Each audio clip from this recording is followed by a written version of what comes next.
আজকে কিছু এই টোকাইগুলো দেখুন নাকি আওয়ামী লীগকে নিষিদ্ধ এবং করার জন্য বিচারের দাবিতে আইন মন্ত্রণালয়ে গিয়ে স্মারকলিপি দিয়েছে।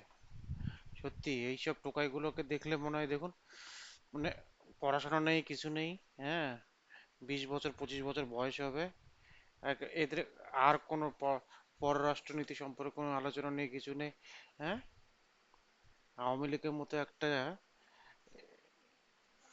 মানে হাতিকে করার জন্য, নিষিদ্ধ করার জন্য করছে।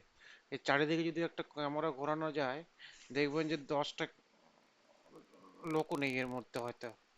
এই কদিন আগে দেখলাম ওই উত্তরাতে লাঠি মিছিলের জন্য এই যে চশমা পড়া ছেলেটা দেখছিলাম, এই বলছিল আরে এরা কেন করছে। এদের এখন এত ভয় ধরে গেছে, কারণ এদের তো কোনো বেস নেই। ঢাকা ছাড়া আর এদের তো কোনো বেস নেই, অন্য জায়গাতে কিছু নেই। আছে এদের তাও 10-12 জন চলে।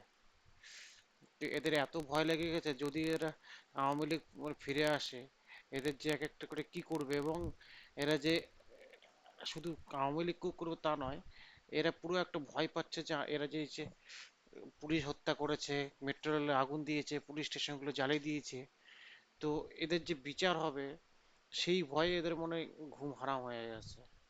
তো তে- যাই হোক, আওয়ামী লীগ এগিয়ে যাক, আমরা এটাই আশা করব। ভালোভাবে বাংলাদেশে শান্তি ফিরে আসুক, এটাই আমাদের আশা। আর আর এইসব টোকাইদের যেন ইয়েতে বিচার যেন হয় ভালো করে। ধন্যবাদ।